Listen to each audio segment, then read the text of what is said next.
Good morning dear student. स्वागत है आपका बाइक की कक्षा में। और जैसा कि पता है कि आज जो अपन पढ़ने जा रहे हैं वो जो रंध्र गति की जो क्रियाविधि है उसके बारे में पढ़ेंगे। तो स्टार्ट करते हैं क्लास आज का।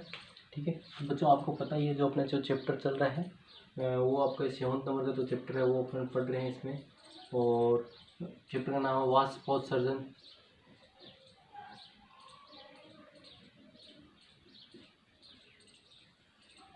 इसको ट्रांसपायरेशन बोलते हैं। और इसके अंदर जैसे मैं अपने बात करें प्रीवियस कक्षा के अंदर जो डिस्कस किया था वो एक बार बता दूं कि वाष्पोत्सर्जन की परिभाषा पढ़ी थी। वाष्पोत्सर्जन के प्रकार के बारे में बात करी थी। और जो रंध्र पाए जाते हैं पत्तियों के उसके आधार पर पत्तियों के प्रकार की बात करी थी। 3 प्रकार की जो पत्तियां होती है। उसके बाद अपन ने जो रंध्र की जो संरचना है उसके बारे में भी अपने डिस्कस किया था।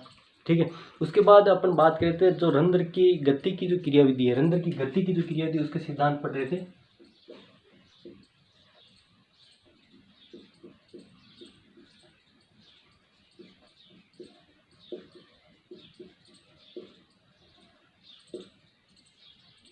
जो रंध्र गति की जो क्रियाविधि की बात करते हैं तो उसके बारे में अपन जो अध्ययन कर रहे थे। ठीक है, क्रियाविधि के बारे में पढ़ रहे थे। तो इसमें mechanism of stomatal movement, English बात करें तो मैकेनिज्म ऑफ स्टोमेटल मूवमेंट की बात करते हैं। मतलब रंध्र कैसे खुलता है, कैसे बंद होता है, उसके संदर्भ में विभिन्न वैज्ञानिकों ने विभिन्न प्रकार की परिकल्पना प्रस्तुत की थी। उसमें जैसे अपन ने बात की थी, सबसे पहली जो परिकल्पना बात की थी वो स्टार्च शर्करा जो परिकल्पना थी। ठीक है, मांड शर्करा परिकल्पना जिसको बोलते हैं, मांड शर्करा परिकल्पना जो जेडी सायरे ने दी थी। उसके बारे में अपन ने अच्छे से अध्ययन किया है और आपको पूरा कंटेस्ट और टिप्स पे याद होनी चाहिए कि उसमें पूरा टाइम दिया था पूरी क्लास में। दूसरी जो अपन ने स्टीवार्ड की परिकल्पना दी थी, इसने जेडी सायरे की परिकल्पना को आगे बढ़ाया था और वो अपन डिस्कस की थी। पिछली कक्षा के अंदर मैंने जो तीसरी जो परिकल्पना थी, जो सक्रिय पोटेशियम आयन स्थानांतरण जो सिद्धांत था वो भी डिस्कस किया था। लेकिन उसमें थोड़ा सा उसका जो अपने दिन के समय में जो होती है वही जो प्रक्रिया थी, दिन की जो प्रोसेस थी वही पढ़ी थी। आज अपन दोनों एक बार में वापस बता रहा हूँ क्योंकि बहुत ही महत्वपूर्ण सर्वमान्य सिद्धांत है। आपको पता होगा बच्चों कि ये बहुत ही महत्वपूर्ण, जैसे मैंने बताया था, यदि क्वेश्चन पूछ सकते जाते हैं, बोर्ड में पूछा जाता है, इस यहाँ क्वेश्चन बनने के जो चांस होते हैं वो ज़्यादा होते हैं इस जो परिकल्पना के। तो आज ये परिकल्पना, जैसे मैंने प्रीवियस लेक्चर में भी थोड़ी सी इसके बारे में डिस्कस करी थी, समय अभाव की वजह से पूरा नहीं डिस्कस कर पाए। आज इसको मैं वापस से उसको पूरी परिकल्पना को एक बार वापस आपके साथ डिस्कस कर रहा हूँ। देखो बात करते हैं तो यहाँ पे जो बात करते हैं वो तो देखो, आज जो बात कर रहे हैं तो तीसरी जो परिकल्पना थी अपनी वो थी सक्रिय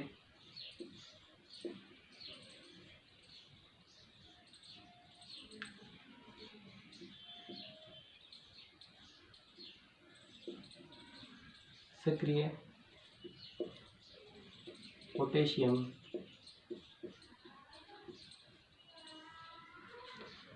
आयन स्थानांतरण परिकल्पना।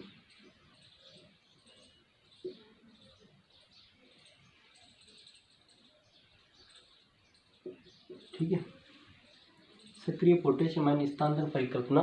ठीक है, इसकी बात करते हैं, सिद्धांत भी बोल सकते हैं ना, परिकल्पना सिद्धांत, थ्योरी भी बात कर सकते हैं, इसको सिद्धांत भी बोल सकते हो। आप पूछा हो तो इसको परिकल्पना जैसे थी तो इसको सिद्धांत भी बन गया था, ये जो सर्वमान्य सिद्धांत था परिकल्पना या सिद्धांत। ठीक है, थ्योरी। तो इसको इंग्लिश में बात करें तो active potassium ion transfer theory, active potassium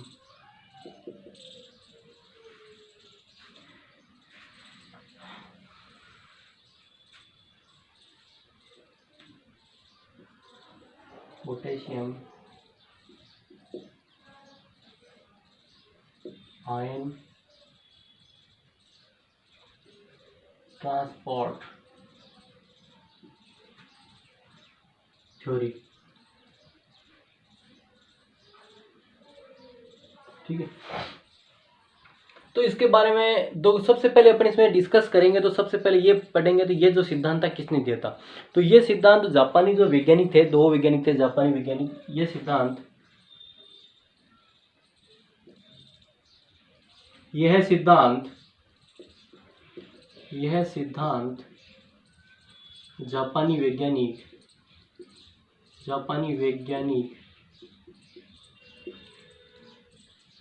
इमाम्यूरो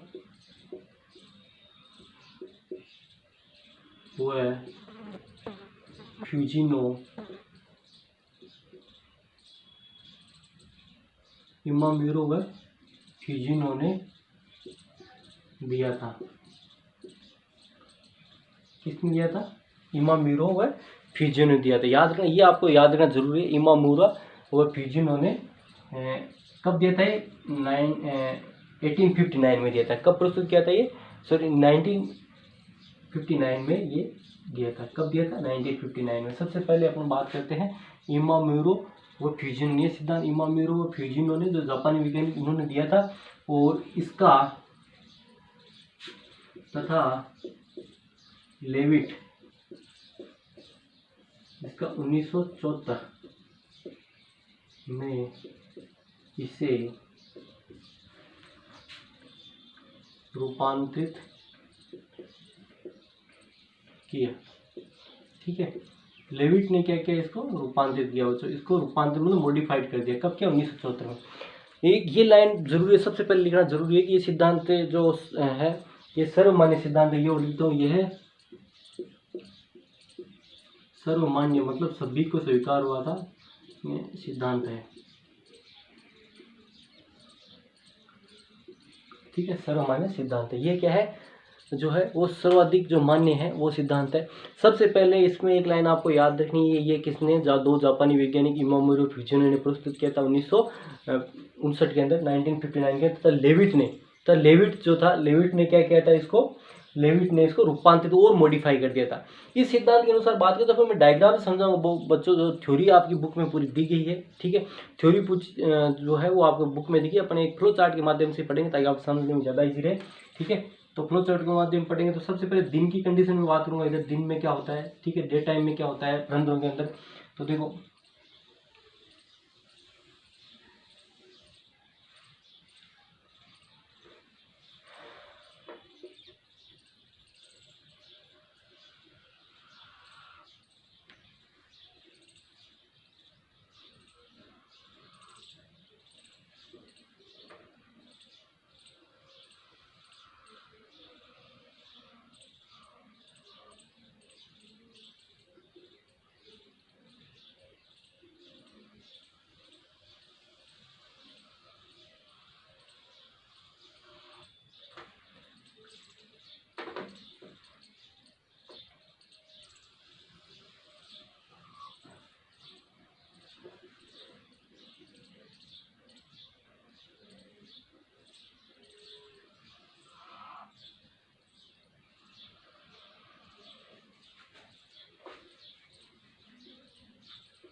ठीक है, जैसे रंध्र की बात करते हैं तो ये द्वार कोशिकाएं हैं। और ये अपन थे ये बनाए तो सहायक कोशिकाएं बना सकते हैं इसको चारों तरफ। ठीक है, जो किडनी के आकार की होती है वो द्वार कोशिकाएं होती है। और ये जो होगी आपके, ये होगी सहायक कोशिकाएं। छोटी बनाई थोड़ी मैंने कि जगह हिसाब से। सहायक कोशिकाएं आपको जो है वो छोटी बनाई दिख रही होगी आपको इस प्रकार की सहायक कोशिकाएं। ये रंध्र की बात होगी। ठीक है, तो इसमें देखो बच्चों क्या होता है, दिन के समय में क्या होता है, इसकी आंतरिक भित्ति को आप मोटा बना दीजिए। ठीक है,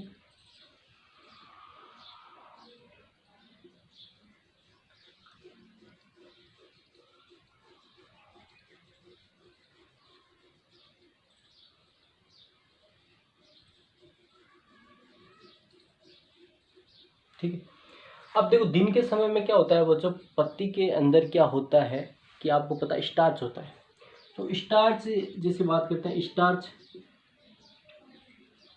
किधर लिखेंगे, स्टार्च की बात करें तो स्टार्च क्या होगा कि दिन के समय क्या होगा, दिन के समय में क्या होगा, स्टार्च जो होगा वो किसमें, मेलिक एसिड में रूपांतरित क्यों हो जाता है कि जैसे प्रकाश होगा, गर्मी होगी तापमान से, और प्रकाश से क्या हो जाएगा, ये किसमें, मेलिक एसिड में कन्वर्ट हो जाता है, मेलिक अम्ल में रूपांतरित हो जाता है।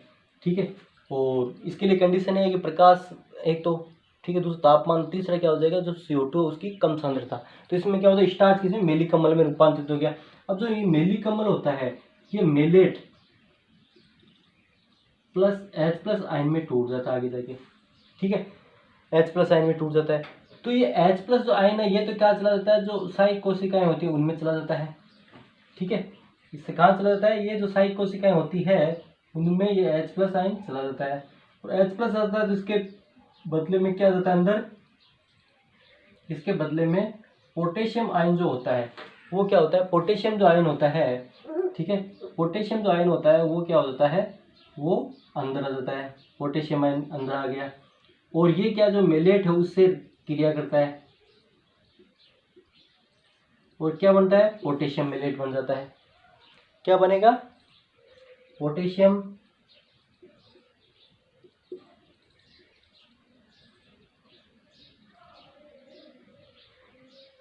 पोटेशियम मेलेट बन जाता है। और पोटेशियम जो मेलेट बन गया है तो ये क्या करता है, पोटेशियम मेलेट जो बन जाता है ये क्या करता है, उसका प्राशन सांद्रता जो द्वार कोशिका है द्वार कोशिका है, द्वार कोशिका की प्रासरण सांद्रता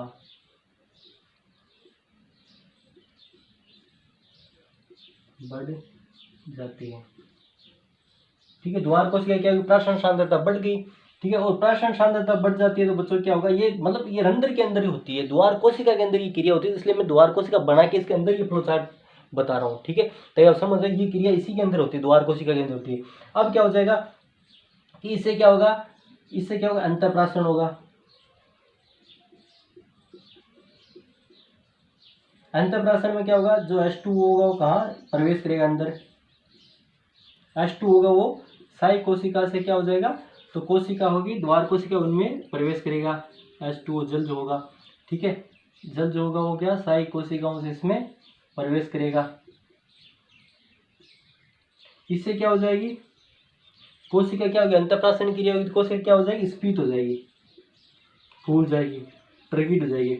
और स्फीत होगी, आपको पता है स्फीत होती खिंचाव तो रंध्र क्या हो जाएंगे बच्चों, रंध्र खुल जाते हैं। किस प्रकार, इस प्रकार से रंध्र खुल जाते हैं।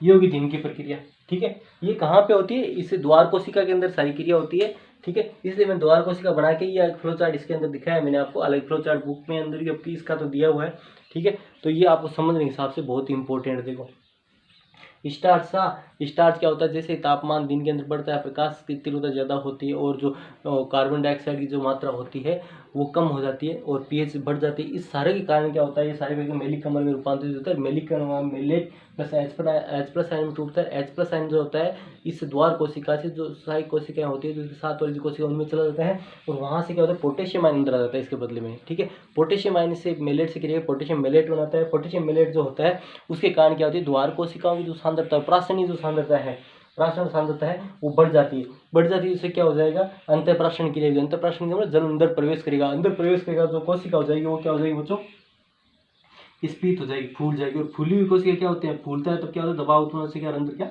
खुल गया, ये खुला हुआ रंध्र मैंने दिखाया है। तो ये जो प्रक्रिया होती है ये दिन के समय होती है, ठीक है। ये दिन के समय होती है। जब बात करें इमाम मीरो फ्यूजिनो लेविट के अनुसार ये कहानी होती है। अब बात करते हैं वो जो रात्रि के अंदर, जो ये तो अपने पहले प्रीवियस कक्षा में डिस्कस की, रात्रि के अंदर क्या होता है उसकी बात डिस्कस करते हैं।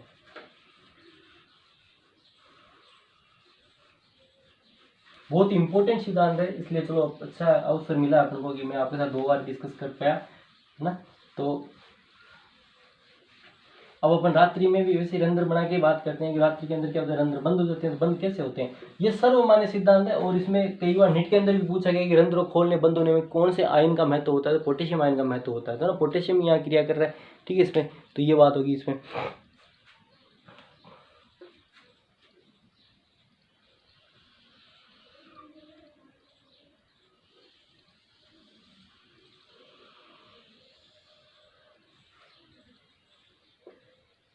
ये द्वार कोशिकाएं बनाई है मैंने, लेकिन अब क्यों क्या रात्रि में क्रिया कर रहे हैं तो अपन क्या इसको रंध्र को बंद करके दिखाएंगे यहाँ पे। हालांकि आपको समझाने के हिसाब से बना रहा हूँ, आप बुक में या नोट्स में बनाते हो तो कोई दिक्कत वाली बात नहीं है, ठीक है। और वैसा जैसे बुक में फ्लो चार्ट दिया वैसा बनाते हो तो कोई दिक्कत वाली बात नहीं, लेकिन ये मैं इसलिए बता रहा हूँ ये सारी की सारी जो क्रिया होती है वो तो किसमें होती है, द्वार कोशिकाओं में होती है।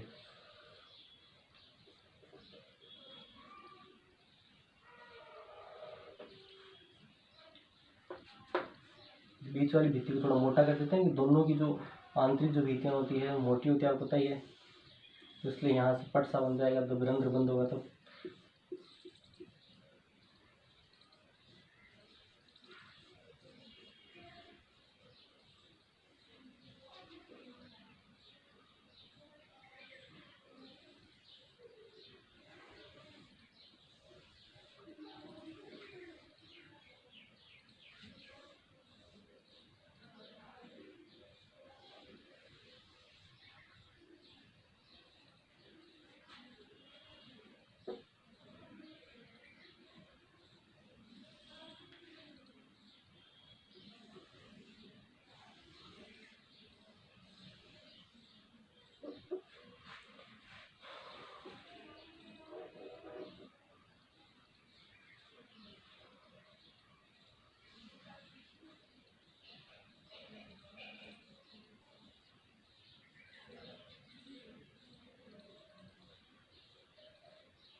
ठीक है, ये मैंने बनाया। ये कंडीशन अपन किस में डिस्कस करें, रात्रि में क्या होता है, रात्रि नाइट के टाइम में क्या होता है। ठीक है, तो रात्रि की बात करें तो बच्चों रात्रि के अंदर क्या होता है आपको पता ही है कि प्रकाश संश्लेषण क्रिया होती है वो बंद हो जाती है। ठीक है, प्रकाश संश्लेषण की जो क्रिया होती है वो क्या होती है, रात्रि के समय बात करें, रात्रि के समय क्या हो जाएगा बच्चों, जो प्रकाश संश्लेषण की जो क्रिया होती है। ठीक है, प्रकाश संश्लेषण की जो क्रिया की बात करते हैं,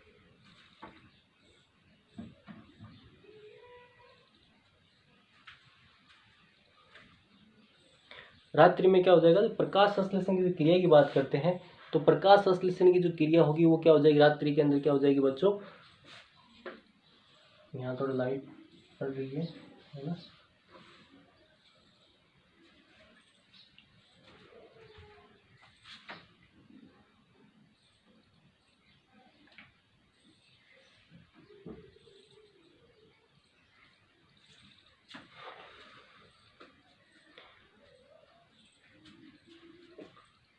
तो रात्रि के अंदर बच्चों प्रकाश संश्लेषण क्रिया बंद हो जाती है। CO2 की जो सांद्रता होती है, देखो CO2 की, दिख रहा होगा आपको, CO2 की सांद्रता बढ़ जाती है। ठीक है, CO2 की सांद्रता बढ़ गई, CO2 की सांद्रता बढ़ती है, इसमें एक FCC का अम्ल होता है, जो पीएच बढ़ जाए, पीएच क्या हो जाए, कम हो जाए, इससे क्या होगा, FCC का अम्ल होगा,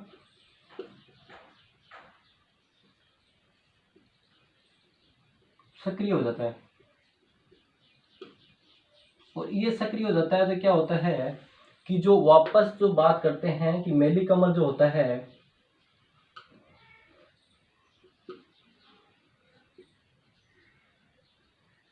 इसमें स्टार्च में रूपांतरित हो जाता है। मेलिक अम्ल किस में रूपांतरित हो गया, स्टार्च के अंदर। मेलिक अम्ल किस में चेंज हो गया, स्टार्च के अंदर हो गया। ठीक है, और स्टार्च के अंदर चेंज हो गया तो इसकी जो प्राशन्य सांद्रता होती है,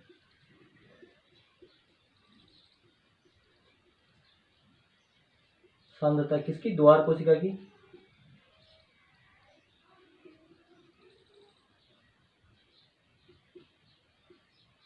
द्वार कोशिका की प्राशन्य सांद्रता क्या हो जाती है, कम हो जाती है।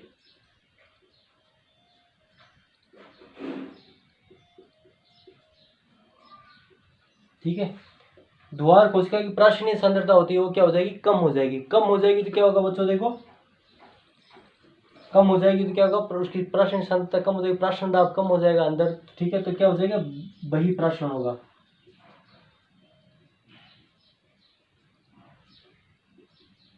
बही प्राशन, एक्जो ऑस्मोसिस होगा। और बही प्राशन हो जाएगी तो कोशिका क्या हो जाएगी, सलत हो जाएगी। क्या हो जाएगी, फ्लैसिड हो जाएगी। बही प्राशन मतलब जल जो होगा वो निकल के साई कोशिकाओं में चला जाएगा। ठीक है, जल है वो निकल के कहाँ चला गया, जो साथ वाली जो कोशिका होंगी, पास वाली जो नजदीकी कोशिका होंगी उनमें चला गया। कोशिका के अंदर जो हो गया, कोशिका के अंदर जो वॉल्यूम हो गया वो क्या हो जाएगा, कम हो जाएगा।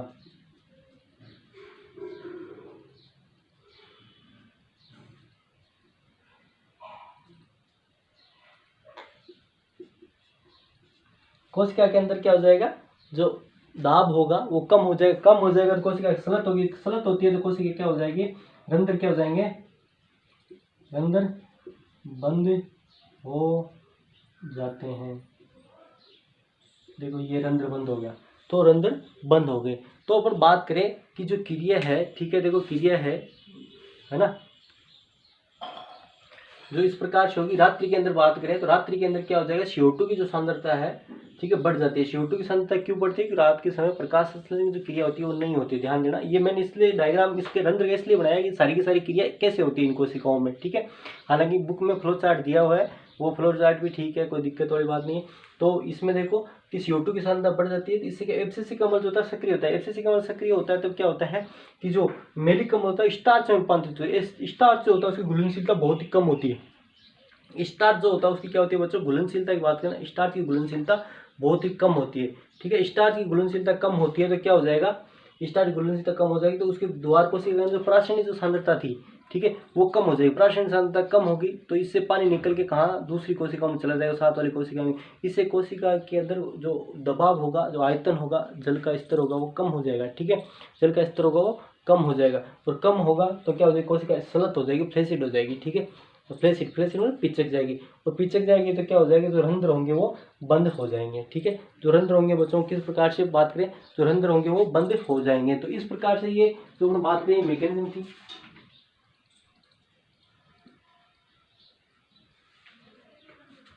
इस प्रकार से सक्रिय पोटेशियम आयन जो बात करें, तो सक्रिय पोटेशियम आयन जो स्थानांतरण सिद्धांत था, active potassium ion transport theory थी, active potassium ion transport theory थी, जो बहुत ही महत्वपूर्ण है।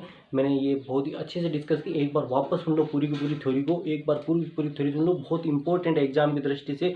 बोर्ड के एग्जाम में यदि पूछी जाती है तो ये मुख्य रूप से ये पूछी जाएगी। तो देखो इसमें बात करते हैं बच्चों, मैं कह रहा हूँ सबसे पहले इमामिरो फ्यूजन जो जापानी वैज्ञानिक थे उन्होंने इस सिद्धांत को दिया था, और लेविट ने इसको रूपांतरित की थी। आप सनी याद करना चाहो तो ना, ये 1959 के अंदर था, और लेविट ने उसको 1974 के अंदर रूपांतरित करी थी। इसके बाद इस सिद्धांत, ये सर्वमान्य सिद्धांत है। इस सिद्धांत के अनुसार बात करें तो दिन के समय में क्या होता है, दिन के समय में क्या होता है, CO2 की सांद्रता प्रकाश संश्लेषण के कारण क्या होती है, कम हो जाती है। और CO2 की सांद्रता कम होती है तो क्या होता है, तापमान की वजह से और उच्च pH की वजह से, क्योंकि CO2 की सांद्रता कम, pH ज़्यादा होती है, इससे क्या होता है, तो स्टार्च होता है मेलिक अम्ल में रूपांतरित होता है। और मेलिक अम्ल फिर क्या होता है, टूट जाता है किसके अंदर, मेलेट और H+ आयन में टूट जाता है। H+ आयन जो होता है वो क्या होता है, साथ वाली जो पास वाली कोशिका, सारी कोशिका उनमें चला जाता है, और उसके बदले में क्या, एक पोटेशियम आयन अंदर रहता है।